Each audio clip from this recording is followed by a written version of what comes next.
They called it community standards, but it was nothing more than a weapon for control. When HOA President Patty demanded Ethan remove a small garden gnome, an irreplaceable gift from his late wife, she unleashed a storm of threats, fines, and a lawsuit. Confident in her unchecked power, Patty was sure Ethan would back down just like everyone else. But what she didn't know was that Ethan had a secret weapon, the truth. And when the truth came to light, the fallout was something no one in the neighborhood could have predicted. Let's start from the beginning. Ethan Reynolds loved the quiet charm of his suburban neighborhood. Nestled among rows of pastel-colored homes with perfectly trimmed lawns, his house stood out for one simple reason: Gus. Gus wasn't just a garden gnome. He was the garden gnome. With his red hat, mischievous grin, and a tiny fishing rod, Gus had become a permanent fixture on Ethan's front lawn. But more importantly, Gus was a cherished memory. A gift from Ethan's late wife, Emily, who had always believed in finding humor and joy in the simplest things. To Ethan, Gus wasn't just a decoration, he was family. But not everyone appreciated Gus's quirky charm. Patricia "Patty" Sinclair certainly didn't. Patty, who had recently clawed her way into the presidency of the local HOA, had a vision for the neighborhood, one where every house looked like it belonged on the cover of Aesthetic Living Weekly. To her, Gus was a blight on her carefully curated ideal, and Patty wasn't the kind of person to let anything or anyone disrupt her grand design. Ethan first noticed Patty's disdain one Saturday morning as he was weeding the garden. She stood across the street, arms crossed, glaring at Gus like he was a trespasser. Ethan had waved cheerfully, but Patty simply turned on her heel and marched away. "Well, someone woke up on the wrong side of the flower bed," Ethan muttered under his breath, brushing it off as a one-time quirk. But then the complaints started. A letter arrived in Ethan's mailbox, neatly typed on HOA letterhead. "Dear Mr. Reynolds," it began, "your garden ornament violates Section 5, subsection 12 of the HOA guidelines, which state that all front yard decorations must align with community standards." Ethan snorted, crumpling the letter and tossing it into the recycling bin. "Community standards?" he said to Gus, who stood stoically on the lawn. "You're more charming than half the houses on this street." For a while, Ethan thought that was the end of it. But Patty wasn't done. Over the next few weeks, she left increasingly stern warnings taped to his door. The language escalated from friendly reminders to outright threats of fines. Each time, Ethan ignored them. "What's she gonna do, sue me over a gnome?" he joked to his neighbor Tom, who laughed and said, "With Patty, I wouldn't rule it out." And then it happened. One crisp Monday morning, Ethan opened his mailbox to find an envelope marked urgent. Inside was a formal legal notice. Patty was suing him for violating HOA regulations. Ethan stared at the paper, disbelief turning to anger. "She's really doing this," he muttered. His hands trembled as he read the document, the words blurring together. Gus wasn't just a garden gnome anymore. He was ground zero in a battle Ethan never asked for. Still, Ethan wasn't one to back down from a fight. That evening, after pouring himself a stiff cup of coffee, he walked out to the lawn, stood Gus upright, and with a defiant grin, placed a tiny cowboy hat on his head. "Over my dead body," he said to no one in particular. Patty might have had the HOA on her side, but Ethan had something stronger, his principles, and a gnome with more personality than the entire board combined. The battle lines were drawn, and Ethan was ready to fight for what mattered. The lawsuit landed like a thunderclap in Ethan's world. For a moment, he stood frozen in his kitchen, the letter trembling in his hands. The familiar scent of coffee brewing on the counter offered little comfort against the storm brewing in his mind. "She's really suing me," he muttered, his voice a mixture of disbelief and simmering frustration. But if Patty thought this was going to scare him into submission, she had another thing coming. Determined not to let this spiral out of control, Ethan sought out a lawyer. Enter Angela Clark, a no-nonsense attorney with a sharp wit and a reputation for taking on bullies. From the moment Ethan explained the situation, Angela's eyes lit up with determination.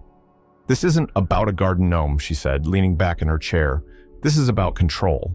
Patty's testing the limits of what she can get away with, and if you cave, it's only going to get worse." Angela's confidence bolstered Ethan's resolve. Under her guidance, he began meticulously documenting every interaction with Patty and the HOA. Each passive-aggressive note she taped to his door, every email demanding compliance, every neighbor's complaint about her overreach, all of it went into a growing file labeled Patty versus Gus. What Ethan uncovered as he spoke to his neighbors painted a troubling picture. There was Tom from 2 houses down, who'd been fined for a mailbox that leaned a mere inch off-center. Across the street, Mrs. Flores had received a formal reprimand for planting cheerful marigolds instead of the HOA-approved roses. The stories piled up, each one more ridiculous than the last. It wasn't long before Ethan realized he wasn't just fighting for Gus. He was standing up for an entire community tired of living under Patty's thumb. The first court hearing was nothing short of a spectacle. Ethan arrived early, dressed in his best suit, clutching his binder of evidence. Patty strutted into the courtroom with a smug air of confidence, a bulging binder of her own tucked under her arm. She wasted no time presenting a series of photos of Gus, as though the gnome were a criminal caught in the act. "This blatant disregard for community standards undermines the integrity of our neighborhood," she declared, her voice dripping with condescension. Angela, ever poised, waited for her turn. When it came, she didn't just counter Patty's claims, she dismantled them. "Your Honor," Angela began, gesturing to the photos, "this isn't a court of personal taste. The HOA's guidelines don't even mention garden gnomes, let alone prohibit them. Gus has been on Mr. Reynolds' property for years without issue. This lawsuit is frivolous and a waste of the court's time." Her words earned a murmur of agreement from the gallery, and Ethan couldn't help but smile. As the case dragged on, Ethan and Angela dug deeper into the HOA's operations, uncovering a shocking secret. Patty had been using HOA funds meant for community maintenance, to finance her personal projects, landscaping her backyard, hosting extravagant dinner parties, even purchasing new patio furniture for her home. All of it was hidden in the HOA's financial records. Angela's eyes sparkled as she reviewed the documents. "We've got her," she said with a grin. "Now let's make sure everyone else knows it too." Ethan couldn't believe the turn the case had taken. What had started as a petty battle over a garden gnome was now exposing something much bigger, a pattern of abuse and corruption that went far beyond Gus. And as the next court date loomed, Ethan felt something he hadn't felt in weeks: hope. This wasn't just about winning anymore. It was about showing Patty, and anyone else like her, that no one was above accountability. The revelation about Patty's financial misconduct hit the neighborhood like a lightning bolt on a clear day. For years, residents had grumbled about her heavy-handed tactics, but now they had proof that her actions went far beyond mere pettiness. Ethan couldn't help but feel a surge of satisfaction as whispers spread from house to house. The once quiet cul-de-sacs were now alive with murmurs of indignation, neighbors sharing their stories with growing urgency. At first, many were hesitant to speak up, too accustomed to Patty's iron grip on the HOA. But as Ethan began sharing the evidence Angela had unearthed, receipts for extravagant landscaping projects billed to the HOA, invoices for lavish parties hosted in Patty's backyard, the tide began to turn. At the next HOA meeting, a usually staid affair held in the local community center, the atmosphere was electric. Rows of folding chairs filled quickly, the low hum of murmured conversations rising to a crescendo as Patty walked in, clipboard in hand, her usual confident stride replaced by a stiff, defensive posture. Ethan took his seat in the back, letting the murmurs wash over him. "I heard she spent HOA money on a fountain," one neighbor whispered, "and she still fined me for leaving my garbage cans out an hour too long," another chimed in. By the time the meeting began, the room felt less like a neighborhood gathering and more like a courtroom. Patty's attempts to maintain control faltered almost immediately. As neighbors stood one by one to voice their complaints, her veneer of authority cracked. Ethan watched as Patty's practiced smiles gave way to panicked glances. When his turn came, he stood slowly, holding a folder of documents. The room fell silent. For years, we've been told that we had to follow the rules, her rules. But what happens when the person making those rules breaks them? Ethan's voice was steady, but carried a weight that echoed across the room. He handed the documents to a neighbor sitting near the front, who began passing them around. The reaction was immediate. Gasps rippled through the crowd as they scanned the evidence: Patty's backyard makeover, her catered dinners, her personalized lawn ornaments, all funded by their dues. The HOA meeting erupted into chaos. residents demanding answers and calling for Patty's resignation. Meanwhile, Ethan's fight gained attention beyond their small community. A local journalist, intrigued by the David and Goliath nature of the story, reached out to him for an interview. The article, titled "Man Fights HOA Over Garden Gnome," exposes the corruption in the process, quickly went viral. Comments flooded in from strangers who admired Ethan's determination. "Finally, someone standing up to these HOA bullies," one person wrote. Another said, "Gus deserves his own statue after this." With public opinion turning against her, Patty began making desperate moves. She tried to downplay the accusations, claiming they were misunderstandings or administrative errors. When that failed, she attempted to withdraw the lawsuit against Ethan, hoping to quiet the growing outrage. But Ethan, bolstered by Angela's counsel and his neighbor's support, refused to back down. "She's not just after Gus," he told Angela during a late-night strategy meeting at her office. "She's after everyone's peace of mind. If we let this go, what's stopping her from doing it all over again?" Angela nodded, her expression firm. "We won't let her off the hook. Not this time." As the pressure mounted, Patty's once unshakable confidence crumbled. Her tight circle of supporters dwindled, neighbors once afraid of retaliation now openly defying her. Ethan couldn't help but feel a sense of justice as he walked through the neighborhood, exchanging nods and smiles with people who had once avoided eye contact, afraid to be seen as allies. The battle wasn't over yet, but for the first time, Ethan felt the tide turning. Patty's reign of control was unraveling, and the neighborhood she had ruled with an iron fist was finally waking up, and at the center of it all stood Gus, the little garden gnome who had sparked a movement. The courtroom buzzed with quiet murmurs as Ethan took his seat next to Angela Clark. The air was thick with tension. Every shuffle of paper and scrape of a chair magnified in the charged atmosphere. Ethan's hands gripped the edge of the polished wooden table, his gaze fixed on the judge's bench. This was it, the moment where months of stress, frustration, and determination would culminate in either vindication or defeat. Across the room, Patty sat with her lawyer, her usual confidence replaced by a strained, uneasy expression. She clutched her clipboard like a life raft, occasionally darting glances toward Ethan and Angela. Ethan couldn't help but think how different she looked from the towering figure she once seemed in HOA meetings. Now, stripped of her control and facing the weight of her actions, she seemed smaller, almost insignificant. The judge entered and the room fell silent. What followed was a meticulous unraveling of Patty's web of deceit. Angela was in her element, presenting each piece of evidence with a precision that left no room for doubt. She began with the financial records, those damning spreadsheets that exposed Patty's misuse of HOA funds. Line by line, Angela detailed how dues meant for community improvements had been funneled into extravagant landscaping projects, catered events, and personal luxuries.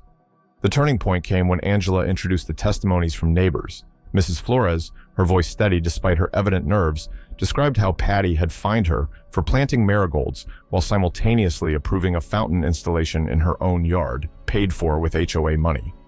Tom recounted the time Patty threatened to tow his car for being too old to match the neighborhood's image.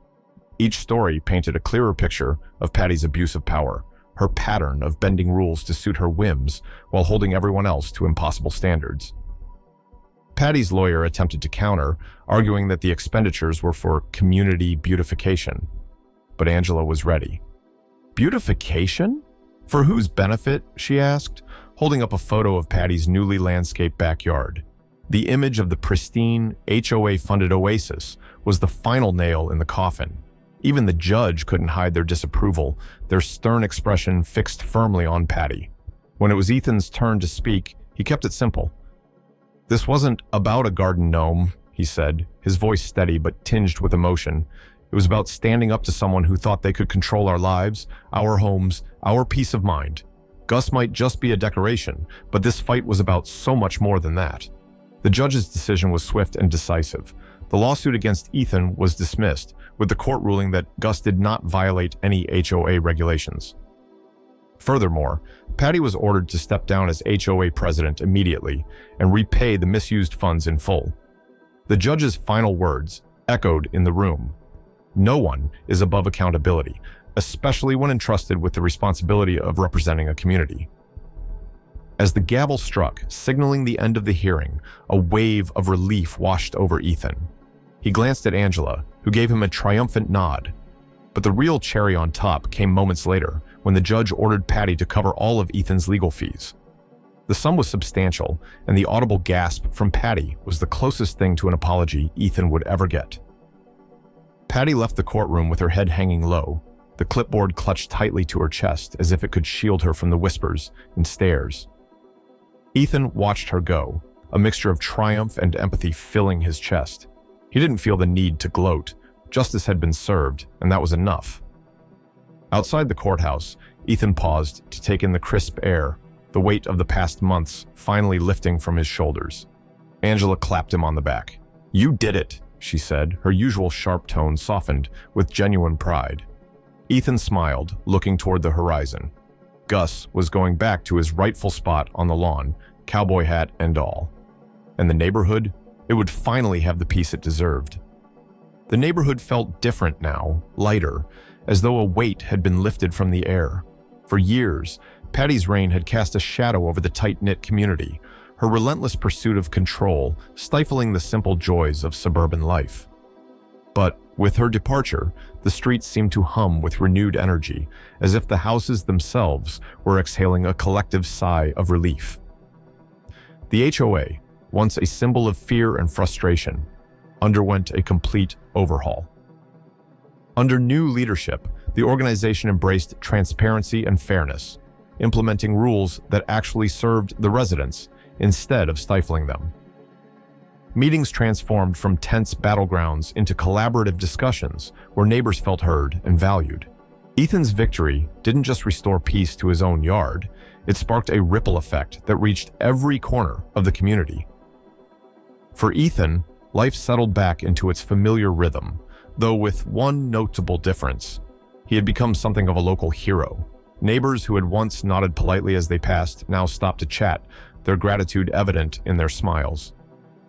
"You didn't just save Gus," one elderly neighbor said, her voice trembling with emotion. "You saved all of us from her tyranny." Ethan, ever modest, would chuckle and tip the little cowboy hat he had perched on Gus's head. Gus did most of the work, he'd joke, though his smile hinted at the pride he felt. Gus himself stood proudly on the lawn, his red hat catching the sunlight like a beacon of defiance. To Ethan, he was more than a garden gnome. He was a symbol of what could be accomplished when one person stood their ground.